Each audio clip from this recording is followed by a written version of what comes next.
భూపాల్పల్లిలో జరిగినటువంటి Rajalinga Murthy హత్యను BRS party అదేవిధంగా అక్కడ స్థానిక మాజీ శాసనసభ్యుడిగా తీవ్రంగా ఖండిస్తూ ఉన్నాం. దురదృష్టం ఈరోజు మీడియాలో కాంగ్రెస్ పార్టీ నాయకులు సోషల్ మీడియా వేదికగా చేసుకొని చేస్తున్నటువంటి దుష్ప్రచారాన్ని తీవ్రంగా ఖండిస్తున్నాం. ఈరోజు కాంగ్రెస్ పార్టీకి సంబంధించినటువంటి కొంతమంది నాయకులు సాక్షాత్తు రాష్ట్ర మంత్రి కోమటిరెడ్డి వెంకటరెడ్డి గారు మాట్లాడినటువంటి మాటలు చూస్తూ ఉంటే కొంత బాధాకరంగా ఉంది. అంతేకాకుండా ఈ కేసు మీద ఇన్ఫ్లుయెన్స్ చేయాలనేటువంటి ప్రయత్నం చేస్తున్నట్టుగా కనబడుతూ ఉన్నది. నిన్న హత్య జరిగిన తర్వాత రాజలింగమూర్తి భార్య ఇచ్చినటువంటి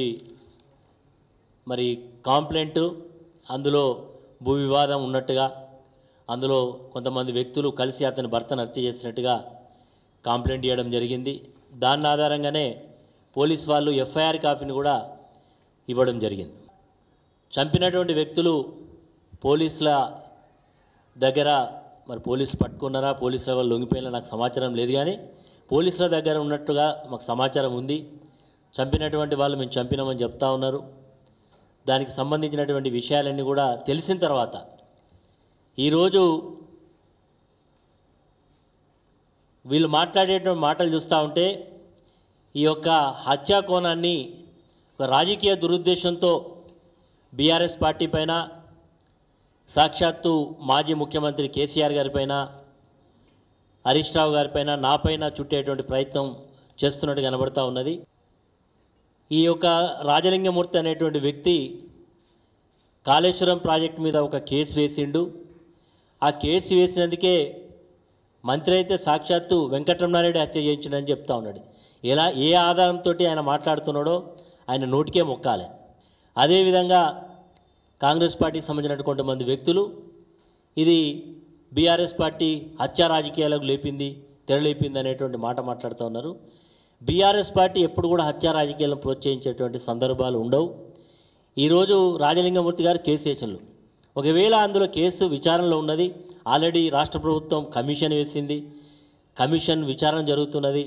ఈ కేసులో హైకోర్టులో బీఆర్ఎస్ పార్టీ తరఫున పిటిషన్ వేసినాం. హైకోర్టు దాన్ని స్టాప్ చేయడం జరిగింది. భూపాల్పల్లి డిస్టిక్ కోర్టు ఇచ్చినటువంటి ప్రొసీడింగ్స్ కూడా మేము కోర్టులో చట్టపరంగా ఎదుర్కొనే సందర్భాలు మాకున్నాయి. కానీ ఈరోజు అక్కడ హత్య జరిగిన దానికి భూ వివాదాలే కారణమని, ఈ వ్యక్తికి అక్కడ ఉండేటువంటి కొంతమంది వ్యక్తుల మధ్య భూ వివాదాలకు సంబంధించినటువంటి పంచాయతీ నడుస్తున్నది, కోర్టులో ఉన్నది అనేటువంటి సందర్భంలో ఈ చంపినటువంటి వ్యక్తులు కూడా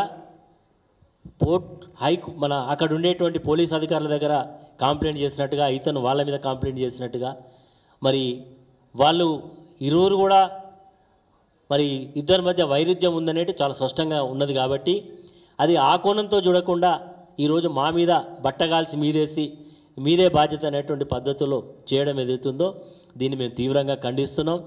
ఈ హత్యకు నాకు కానీ బీఆర్ఎస్ పార్టీ కానీ ఎలాంటి సంబంధం లేదు.